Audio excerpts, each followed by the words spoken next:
नमस्कार किसान भाइयों, स्वागत है आपका यूट्यूब चैनल विजय एग्रीकल्चर में। आज की इस वीडियो में हम बात करने वाले हैं प्याज की फसल में थ्रिप्स की समस्या और उसके बेस्ट स्प्रे कॉम्बिनेशन के बारे में। अगर आपने प्याज की खेती कर रखी है तो ये वीडियो आपके लिए बहुत ही महत्वपूर्ण होने वाला है, क्योंकि थ्रिप्स अगर कंट्रोल नहीं किए गए तो फसल की पैदावार पर सीधा असर पड़ता है। इसलिए वीडियो को अंत तक देखें ताकि आपको पूरी और सही जानकारी मिल सके। तो सबसे पहले हम थ्रिप्स के बारे में जान लेते हैं। जैसे कि थ्रिप्स प्याज की सबसे हानिकारक कीटों में से एक है, जो पत्तियों का रस चूसकर फसल को कमज़ोर कर देता है और पैदावार को 30 से 40% तक घटा सकता है। इसलिए इसे शुरुआती अवस्था में ही नियंत्रित करना बहुत ही ज़रूरी है। तो सबसे पहले हम बात कर रहे हैं थ्रिप्स के लक्षण के बारे में। जैसे कि चांदी जैसे धब्बे, यानी पत्तियों पर हल्के चांदी जैसे निशान दिखने लगते हैं। पत्तियों का मुरझाना, यानी ग्रसित पत्तियां धीरे धीरे पीली पड़ने लगती है और सूख जाती है। बल्ब का आकार छोटा रह जाना, मतलब थ्रिप्स के ज़्यादा असर से प्याज के बल्ब का विकास रुक जाता है। और काले धब्बे, यानी इसके बारे में अगर हम बात करें तो पत्तियों पर काले धब्बे नज़र आते हैं। नई पत्तियों का कमज़ोर होना, यानी नई पत्तियां कमज़ोर और झुकी हुई दिखाई देती है। ये इस प्रकार से आपको आपकी जो प्याज की फसल होती है उस पर लक्षण दिखाई देते हैं। थ्रिप्स नियंत्रण के लिए बेस्ट स्प्रे कॉम्बिनेशन की हम बात करने जा रहे हैं। तो पहला स्प्रे यानी शुरुआती अवस्था में जो हम टेक्निकल लेंगे वो है थायोमेथाक्सम 25% WG फार्मूलेशन। ठीक है, ये टेक्निकल आपको अक्तरा, लेंसर गोल्ड, इस प्रोडक्ट में आपको ये टेक्निकल देखने को मिलेगा। अगर इसकी हम वेसल डोज की बात करें तो 0.3 ग्राम प्रति लीटर पानी में आप मिक्स करके स्प्रे कर सकते हैं। और इसके मोड ऑफ एक्शन के बारे में अगर हम बात करें तो यह न्यूरोटॉक्सिन की तरह काम करता है और थ्रिप्स को फेरालाइज करके मारता है।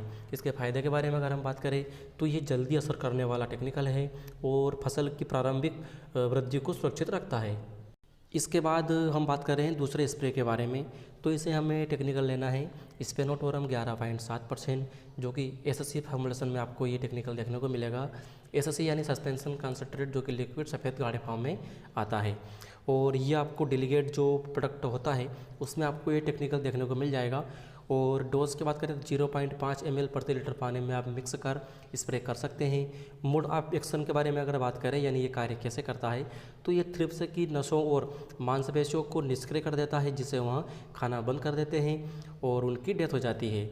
इसके फ़ायदे के बारे में अगर हम बात करें तो 10 से 15 दिनों तक सुरक्षा देता है और अन्य कीटों को भी कंट्रोल करता है। इसके बाद हम ले रहे हैं तीसरा स्प्रे कॉम्बिनेशन।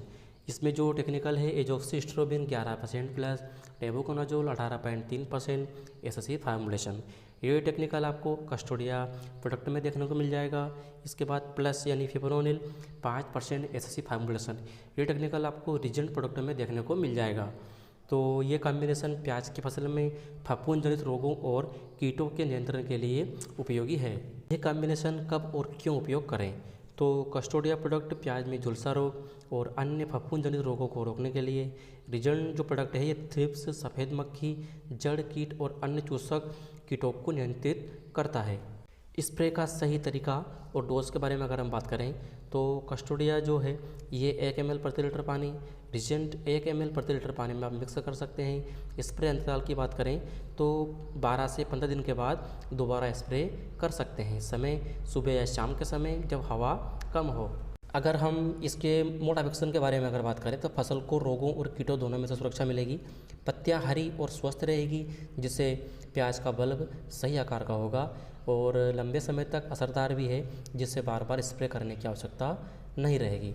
यह कॉम्बिनेशन प्याज के लिए एक अच्छा विकल्प है, खासकर जब थ्रिप्स और फफूंद दोनों रोगों की समस्या हो। तो किसान भाइयों, उम्मीद करता हूं कि आपको यह जानकारी पसंद आई होगी और इससे आपकी फसल को फ़ायदा मिलेगा। अगर वीडियो अच्छी लगी हो तो इसे लाइक करें और अपने किसान दोस्तों के साथ शेयर करें, ताकि वे भी इस महत्वपूर्ण जानकारी का लाभ उठा सकें। प्याज की खेती से जुड़ी और भी जानकारी चाहिए तो कमेंट में ज़रूर बताएं। जल्द मिलते हैं एक नई जानकारी के साथ, तब तक के लिए धन्यवाद।